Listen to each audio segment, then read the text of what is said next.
Welcome back to your daily basketball recap. My name is Levi Jacob. I want to start by saying a quick congratulations to Alex Caruso, who got married over the weekend. Um, all the Thunder guys were there, at least it looked like. Um, a lot of great pictures, a lot of funny bits. Yeah, just a huge congratulations. You know, nuts that he won a championship, I think at 31, and then got married the following summer. Like that's pretty awesome. Those are two pretty crazy life events to have like back to back, you know? Um, Following that up, apparently, just jumping right into the news, supposedly, according to some reports, Cam Thomas um, is thinking about taking the qualifying offer of about um, 6 million for 1 year, extended to remain with the Nets. Following that, he would go into free agency next year. So I think in regards to restricted free agents, we may see this a lot more often now, um, specifically with these three free agents, the main free agents or I guess four. Um, it seems to be that way that a lot of deals are not being reached. Supposedly, the Bulls offered Josh Giddey 4 years, $80 million, which would be about $20 million a year, and he wasn't too interested in that deal. A lot of the restricted free agents, at least it seems to me, they're not too keen on accepting these what are deemed kind of lesser deals. So we'll see. But moving on from there, there was an interesting rumor that was going around regarding the Chicago Bulls actually and Jonathan Kuminga, that the Warriors were supposedly interested in Josh Giddey as a return for Jonathan Kuminga, which would be pretty interesting to see both restricted free agents traded for each other on sign and trades. Um, I think Josh Giddey is actually younger than Jonathan Kuminga, and his stats are better. Josh Giddey, I feel like, is a player that the Warriors would love. He's like a high IQ, lots of raw talent. I always felt like if they had ended up taking LaMelo in that draft, they would have loved LaMelo as a connective piece for Steph to the rest of the team.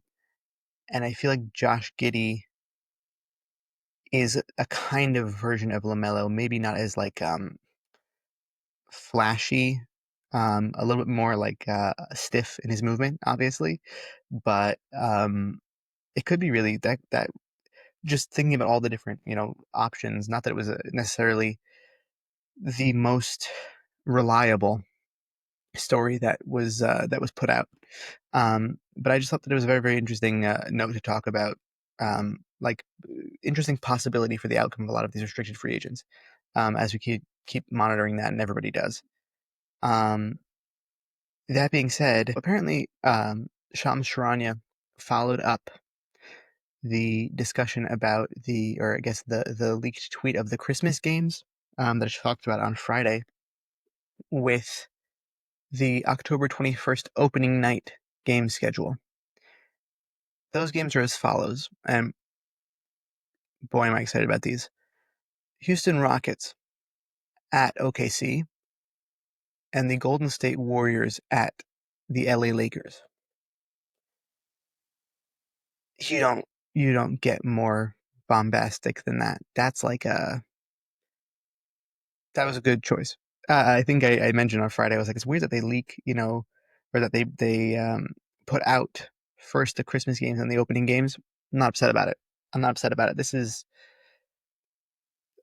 bringing Kevin Durant to OKC on ring night when the Rockets are now potentially a team that's going to challenge OKC for that Western Conference top spot. It's kind of beautiful. Kind of beautiful. Adam Silver, congratulations. You did a great job. Really, really looking forward to it. And Golden State, Los Angeles Lakers, LeBron James versus Steph Curry, that matchup it just never gets old. It never gets old. Always exciting, always a thriller down to the last drop. And you know, you can keep going. Watching Luka against Steph also is always fun. And I'm I can't wait for October. I can't wait for October 21st. I'm excited for basketball to come back. I know that we have like preseason before then even, and it's it's still a ways away, but I just can't wait for the season to start.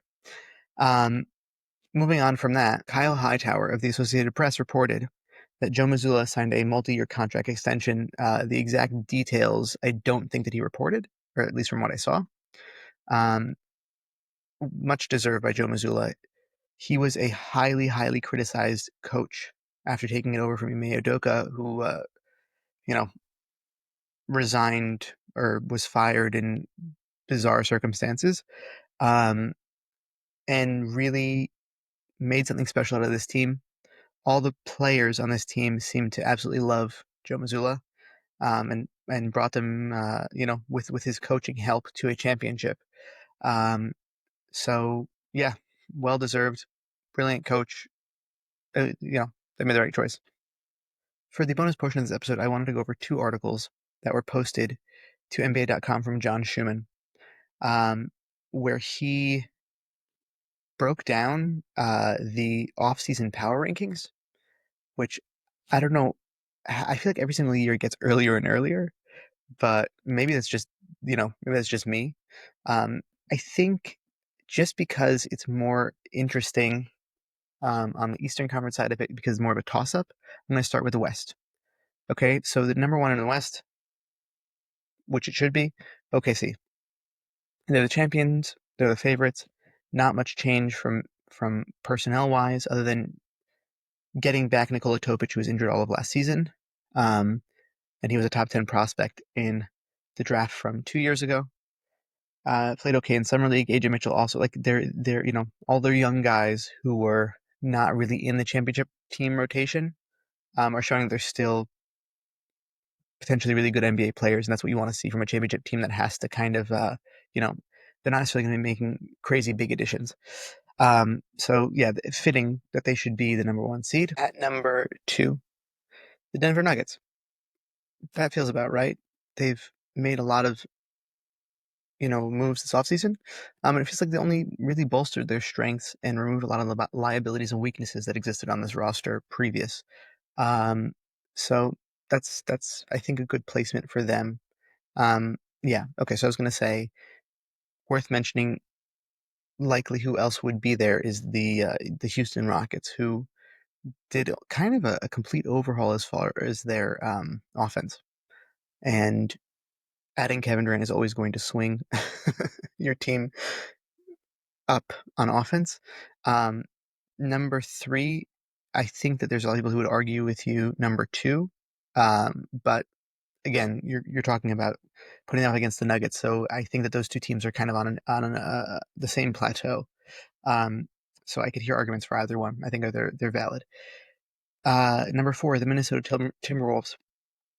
I actually think they might be lower than this. Um, I love Anthony Edwards. I believe in Anthony Edwards.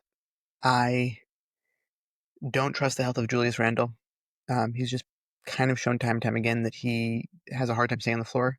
They lost Nickeil Alexander-Walker, who I actually really like a lot, and I just don't. I don't know. I don't see how they're gonna put together such a strong season aside from maybe continuity playing a role here. But I wish that they did a little bit more over the course of this offseason to help provide more support for Anthony Edwards. Um, Dillingham is going to get better. Terrence Shannon Jr. had a very, very good summer league. Dante DiVincenzo was better in the second half of the season and the playoffs. He was pretty good. But I just don't think it's enough to warrant a number four spot, especially with the number five spot being the Clippers. Getting all these veterans on the team, as well as John Collins, who's I think a very underrated asset, especially adding additional veteran presence. Bradley Beal, Brook Lopez, and Chris Paul. It's just gonna add depth. That's all it's gonna do, which is kind of what you need for the longevity of the health of this team, especially going into the playoffs. That's what I think. Like, as far as last season, all the guys seem really tired. Um, by the time that they got to the end of that series with the Nuggets, and if they want to make a real playoff push, they're going to need to be able to keep their legs fresh and also reduce injury risk, and that's what these really more than serviceable players are going to do. They're going to be a lot better. Number 6 is Los Angeles Lakers. Uh, you have Luka and LeBron on the same team. I, I think this is right. I think this is right. I don't think that, especially because the Timberwolves beat them last season. Of course, there are a few new different pieces and everything. I think this is correct though. If the Lakers don't make another move, I do happen to think the Clippers in a 7-game series. I think they have enough firepower. I think it's a toss-up between those two teams. Honestly, like you could swap those positions, in my opinion. Golden State Warriors being at 7. Yeah, it depends on what they get back for Looney. Honestly, sorry, not Looney. Kuminga. I've been saying it all off season. Everyone's been saying it all off season. That's their. That's really kind of in my eyes their make or break. I don't think that they're going to go much beyond whatever they're able to make of Jonathan Kuminga. Um, if they can get a serviceable piece right away who's able to play minutes for them, that's pretty big. Especially if they're also high IQ next to Jimmy Butler and Draymond Green and Steph, and you know that's a big deal. Number 9 is in the Memphis Grizzlies. I liked their draft a lot. I like Cedric Carrot a lot. Ty Jerome, I'm actually a very big fan of, and I think that he's going to add something um, to their second unit or step into that starting role whenever Ja is not playing. And I think I think he adds a little bit of like a shooter presence, a point guard that they really need because Ja is, although you know at times he can really shoot the ball as well. Primarily, he likes to drive and kick, or drive and score, um, and I think that will help a lot. Kentavious Caldwell-Pope, I actually think that he still has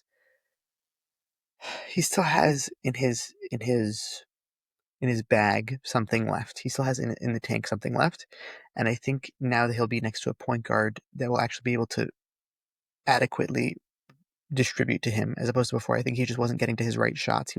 He's a very good catch and shoot 3-point shooter, not necessarily so much like creating his own shot. So I think this might be the correct situation for him, and I think also he's a good guy to teach Cedric Coward some things about the NBA. Um, so I think it could be that this team ends up being 9th seed. And Desmond Bain is a big loss for them in my eyes, honestly, but I think that what they got in their additions, I think will make up for it in the long run. The San Antonio Spurs are number 10. I don't think that they'll be this low by the end of the season. I think they'll be higher than this. I actually like their talent. I know everyone thinks that they're young, so how much will they really do? I think having De'Aaron Fox there for a full season is really gonna make a difference. I think he's gonna show people. I think he's gonna show people the difference that he's able to make really next to Wemby, and I think that having Wemby for the full season is gonna be great. Dylan Harper and Carter Bryant are both awesome. Luke Cornett is a good backup to bring on the team. I think they're gonna end up being higher than this. Um, I think they might be better than. Did I miss? I'm sorry. Excuse me. Number 8, they have the Dallas Mavericks. I think that if people are able to remain healthy, Cooper Flag is able to contribute right away, which I believe that he is, and D'Angelo Russell is able to kind of play a better um, brand of basketball than he's been able to in the last year or so, including the Laker year before that. So I think that actually they are a better team than the Warriors. I think if they're able to stay healthy, but again, we're talking about a bunch of players who are not, aside from Cooper Flag, who I hope he's able to be healthy, because it'd just be. I just don't. I hate having NBA players that are out for long periods of time over several stretches of their career. So, and I hate for them. I want them to be healthy. So I think they might end up being better than the Warriors. Maybe even better than the Clippers. I would say in that scenario, in my mind, still, I just bet on the Lakers more than I do on the Clippers. But maybe it's, I don't know. I don't know. Maybe it's just the star power of LeBron and Luka. Kawhi showed up for the playoffs last season, but who knows? Who knows? But I think that the Spurs will be better than the 10th seed by the end of the season. Um, the Portland Trailblazers are at 11. I really like them, actually. I think that their additions were great. And I think Denny Avdia I always say it, I think he's a shining star. And there's just so much young talent that I think that'll come into form. I believe in Shaden Sharp. Um, I think Scoot Henderson has everyone believes that he has the potential, and I think that he now has excellent veteran guidance. Tamani Kamara is great. Donovan Clingan, Hanson Yang. Like we made a video about this team because you can check it out on our channel. Because I believe in the Portland Trailblazers, so I think 11 is good for them. I think they actually, I think that they make the play-in this year. I know they're 11. I said it was good, but I think they make the play-in this year. Sacramento Kings at number 12. That's so rough, honestly. It's not wrong. I think, unfortunately, I think this roster is just very confused. It doesn't really know what it is. Like it's supposed to be offensively focused, but the offensive players are not as dynamic as you want them to be, and not as offensively focused as you want them to be. So I think it's just going to be rough, and the pacing is going to be all over the place. The Phoenix Suns are at 13. I'm excited to see what they offer, what they bring to the table. It's going to be better than whatever it was last year, because last year it was just bad to watch all around. It was really not enjoyable to watch. So I happen to like Dylan Brooks. I've come around on Jalen Green. I'm a big Mark Williams guy. I think that he was very underappreciated in Charlotte. Kamal Malawach, I think, is more of a project than people were anticipating. Um, and they didn't really lose people who are adding much to the team aside from Kevin Durant, which is a big loss, obviously, but they just needed an overhaul, so it was the correct move. The New Orleans Pelicans are 14. Yeah, that's about right, because I'm also very confused by what this team is. And they just can't stay healthy. And I'm hoping for good basketball, so I'd love to see them prove me wrong. I really, really would. I believe in Trey Murphy III. I believe in I actually believe in Jeremiah Fears, weirdly enough. I believe in uh, Jordan Hawkins. Like they have a lot. Herb Jones. Sorry, I should have mentioned Herb Jones like probably first. Um, I believe in a lot of their young players. I just I want to see it put together. I actually like Willie Green also. So it's just been injuries have just been terrible to this team. Um, 15 is the Utah Jazz. I think they're going to surprise people. I don't think that they belong here. I think they'll be in contention for 12, honestly. I really do. Um, I think that they're better than the Pelicans. I think that they're better. And I think Will Hardy will surprise a lot of people with how good his coaching system really can be implemented. I think they're better than the Suns. They also have more talent than the Suns, in my opinion. And I think that they're better than the Kings. Like they just have they have an identity. They have an identity as this, you know, as a team. So I think it'll be more promising. Moving over to the East. Moving over to the East. Number one is the Cleveland Cavaliers. I don't think that they will be number one. I don't think that they'll be number one. I think the Knicks will be number one, but the Knicks are number two on this list. So it's not that big of a difference, if I'm being honest with you. Um, the Cleveland Cavaliers, I believed in last season. It was an absolute catastrophic internal combustion. That's like the only way I can describe it. I was literally watching players who were injured. I understand that out on the court, and just their effort went absolutely nowhere. Um, the Pacers were really annoying to play against because they just did things that made you go absolutely nuts. Like they would hit shots that just they had no business hitting, and they would go on these runs, but they just lost all their heart by the end of that series, and it was upsetting to watch. But I don't until I'm proven otherwise. I think that as my co-host once said to me several times, I'm out. I think on the Cavs, I don't believe them. I don't believe them as a real contender right now. I would love to be proven wrong. Lonzo, I hope he has a healthy season. He's a lot of fun to watch when he's there. I hope he's like the connective piece that they need potentially, as a point guard coming off the bench. But I would love for them to prove it and prove me wrong. I think the Knicks are the best team in the East. I don't think it's close. The Orlando Magic are number 3. They deserve that spot. Desmond Bane was a great pickup for them, as well as Tyus Jones. And they have two people who can handle the ball better and get people in the right positions. Paolo Banchero is a great player. He's going to step up his game. He's going to be awesome.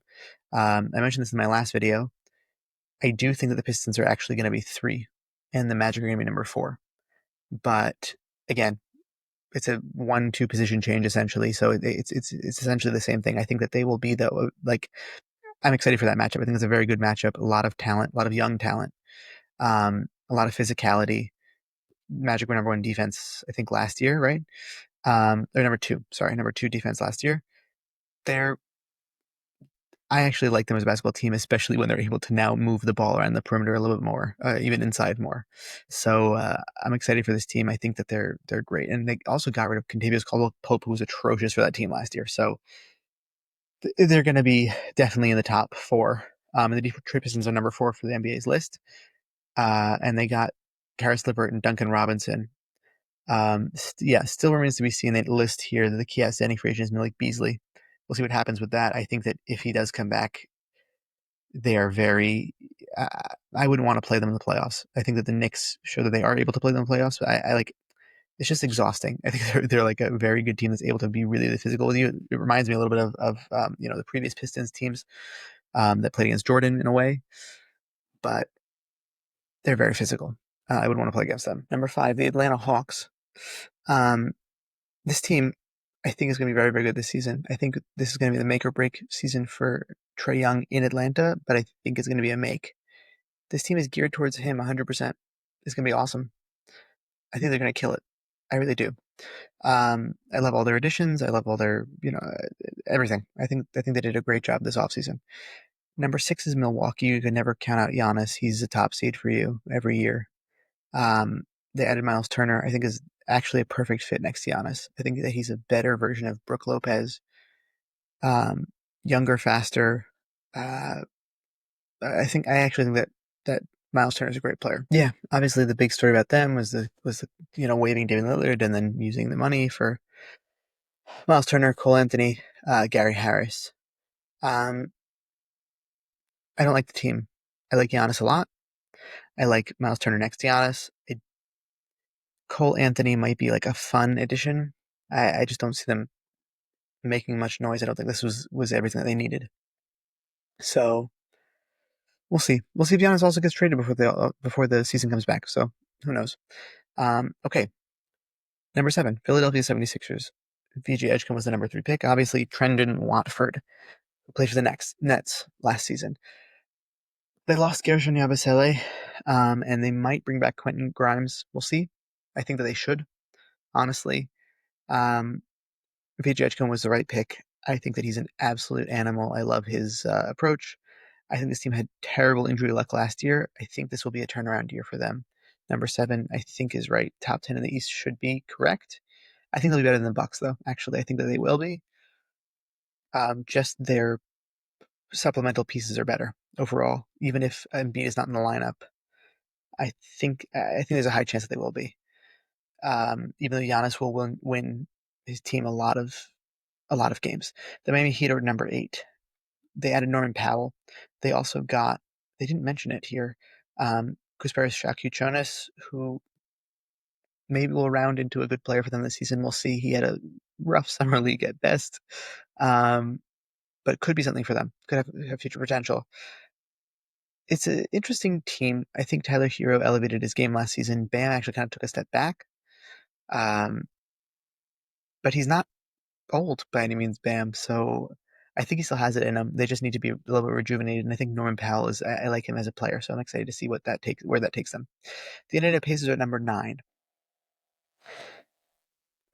I don't think they'll be very high this season. I like the players that they do have that are able to play this season. I like Pascal Siakam, obviously. They lost Miles Turner. Their center rotation is a little bit weird. And as far as point guards go, TJ McConnell is not a starting point guard. I like him, but he's not a starting point guard. And I don't think that Nembhard is a starting point guard either. I think that he's a shooting guard, but he's not a distributor per se. But I like this team still. But yeah, number 9, I don't think it's going to be number 9. I think it'll be lower. Toronto Raptors at number 10. Tomorrow, we're going to do a Raptors deep dive. And I think I will go into why I actually think that it'll be higher than number 10. But I still don't like this team very much, honestly. I just think that they'll have more health. And they have the quality of players that they have is going to be better. Chicago's at 11. I think actually the Chicago Bulls are going to be better than the Toronto Raptors if they are able to bring back Josh Giddey. I don't know if they will. They should. They really should. But I don't think they will, unfortunately, especially because of how exhaustive this experience has been. trying to negotiate a contract. It was a good vibe with Josh Giddey, and it was a good energy, positive on offense. It was, yeah, here they leaped from pace from 28th to second, and like, yeah, it showed on the basketball court. It was a fun team to watch. They were scrappy. They made it work with mismatched parts, you know. Um, so I think if they keep Josh Giddey, this is my condition. If they keep Josh Giddey, they'll be better than 11. Boston Celtics at number 12. I I don't know. I don't know. I don't know what to think about the Boston Celtics. I don't know if Jalen Green has another level to go. He might. I like Anthony Simons, actually. I know a lot of people are down on him. I like Anthony Simons. Al Horford doesn't even have to come back in order to make this team into a thing. Um, but not having Jason Tatum really, really, really hurts them. And they just lost the other two veterans that helped them win the championship. So yeah, I think, yeah, truth is that I think that 12 is about correct. Charlotte Hornets, I think if luck is on their side, Con Knippel was a good addition to be added to this team. I think that they'll be higher than 13 if they can have health on their side, but we'll see. The Washington Wizards are 14. They got rid of Jordan Poole and they added CJ McCollum. I feel like that's a plus. Trey Johnson and Cam Whitmore they got. I think that they will be higher than the Hornets, the Celtics, the Raptors, maybe even. Does that mean that I think that the do I think that the Wizards will be a top 9 seed in the East? Is that what I'm telling you right now? That might be what I'm telling you right now. I really like this Wizards team, actually. I think they could put it together. Um, I think I'll go 11. I think they should be 11, which is not that crazy of a statement.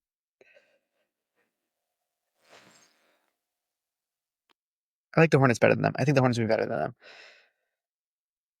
Yeah, and the Brooklyn Nets are 15, and I think that's correct. I think the Nets could be a fun team to watch, having Jordi Fernandez as the coach, and all these passing players that they drafted, different, and Drew Timmy. For those of you that know, you know.